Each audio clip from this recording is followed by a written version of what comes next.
Getting ready this morning, I learned something.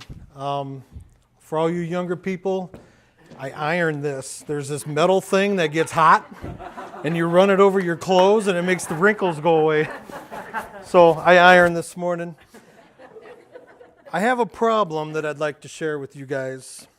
I don't know how to travel light. I'm not talking about how many bags to take on vacation. That's Angie's department. And then I wrote down here to look over lovingly at Angie, smile and wink, and hope she doesn't get offended. What I'm talking about is carrying burdens that we weren't meant to carry. In this book I'm studying called Traveling Light by Max Lucado, Max says traveling light means for us to let go of the spiritual weight we carry every day with us. What does he mean by the weight we carry? Without raising your hands, I just want you to think. Do you carry a suitcase of guilt, a sack of discontent, or a duffel bag of grief, or a handbag of weariness? We carry with us every day doubt, loneliness, and fear. As soon as we wake up in the morning, our minds start racing. Where am I going to get time to work on that? How am I going to pay for that? Why didn't I do that? What am I going to do about the leaky church? It just keeps building and building. And before you even get out of bed, you're tired. No wonder we're so tired at the end of the day. I have something I need to hand out to you guys. Would you kids help me? Would you give those to everybody on this side? And you can give these to everybody on that side, please. Okay? Here's some more.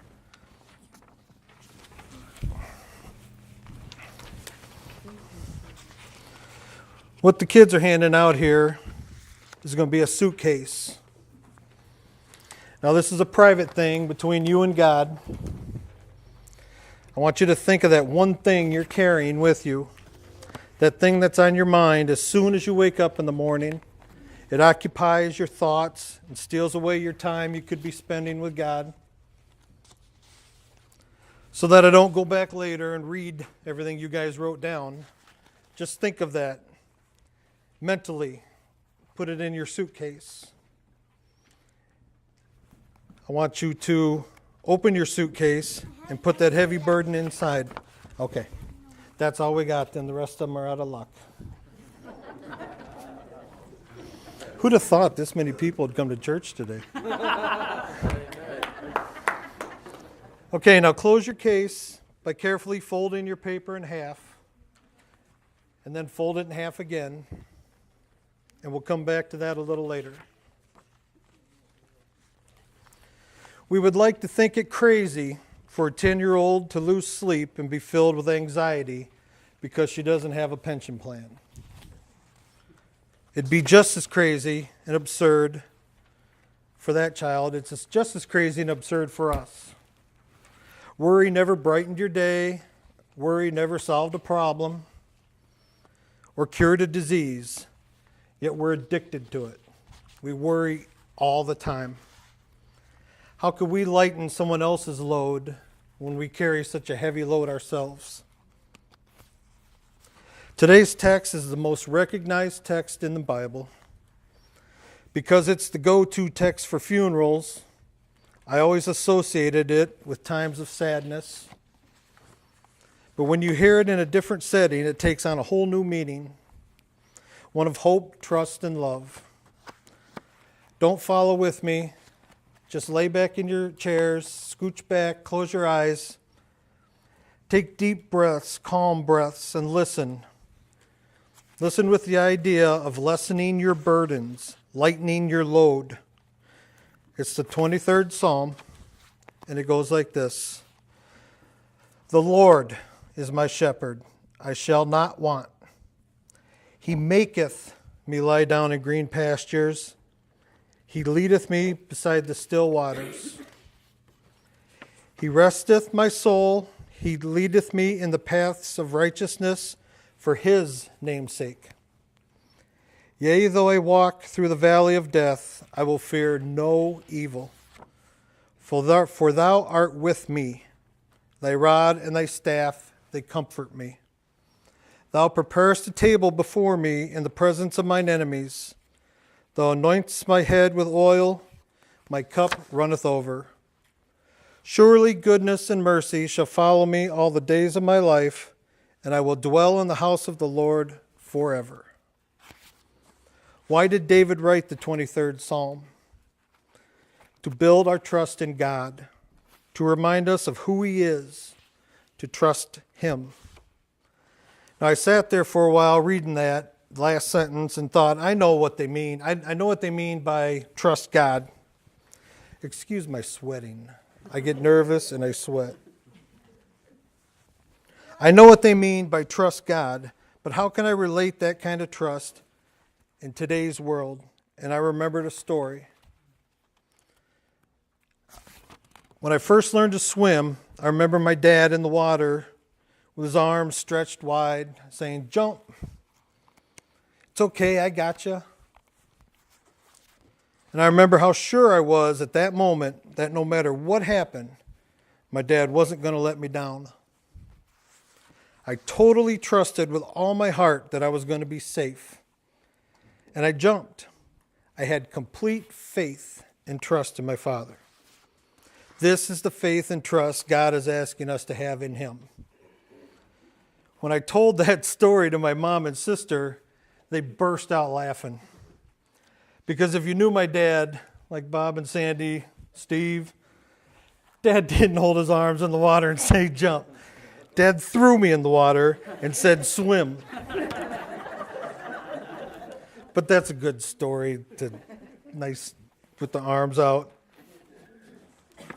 You get my drift. God is right there with His arms stretched wide, saying, "Don't worry, I've got you. I'm right here." Matthew 11:28 says, "Come to me, all of you who are weary and carry heavy burdens, and I will give you rest." Rest from burdens of a small God. Why? Because the Lord is my shepherd. Rest from endless wants, because I shall not want. Rest from weariness, because He makes me lie down. Rest from worry, because He leads me. Rest from hopelessness, because He restores my soul. Rest from guilt, because He leads me in the paths of righteousness. Rest from arrogance, because of His namesake. Rest from the valley of death, because He walks me through it. Rest from the shadow of grief, because He guides me. Rest from fear, because His presence comforts me. Rest from loneliness, because He is with me.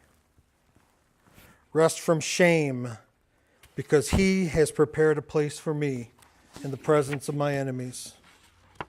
Rest from disappointment, because He anoints me. Rest from envy, because my cup runneth over. Rest from doubt, because He follows me. Rest from homesickness, because I dwell in the house of the Lord forever, ever. He makes me lie down in green pastures. It afflicts 70 million Americans and causes 38,000 deaths a year.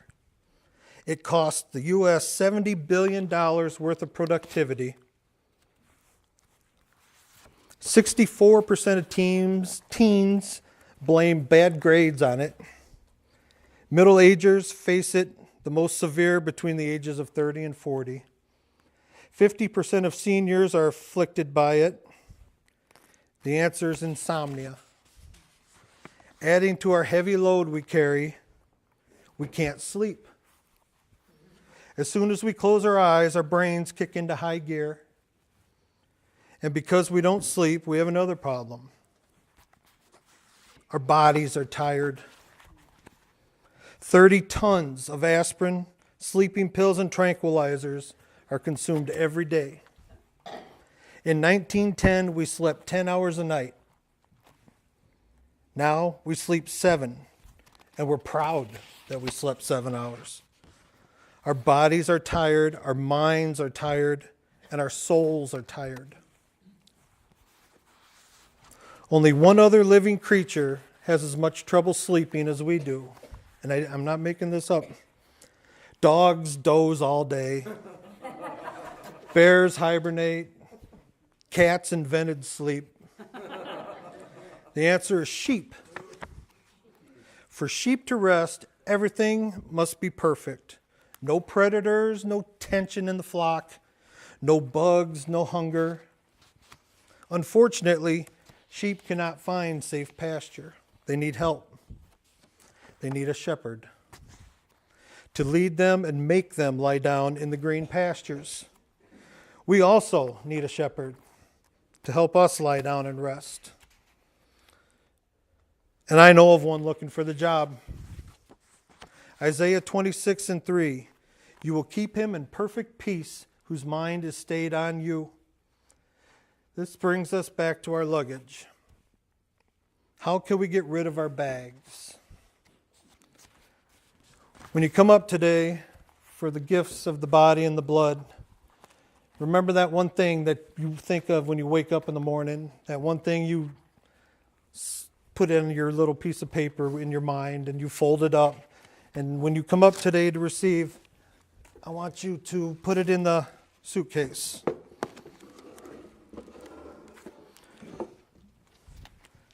It's not yours anymore. You've just given it to God. You put it in the suitcase and He's going to take care of it for you. He's asking us to trust Him. He's saying what you would say to your son or daughter if you saw them struggling with a heavy bag. He's saying, set it down, child. I'll carry that one for you. 1 Peter 5:7 says, unload all your worries unto Him, since He is looking after you.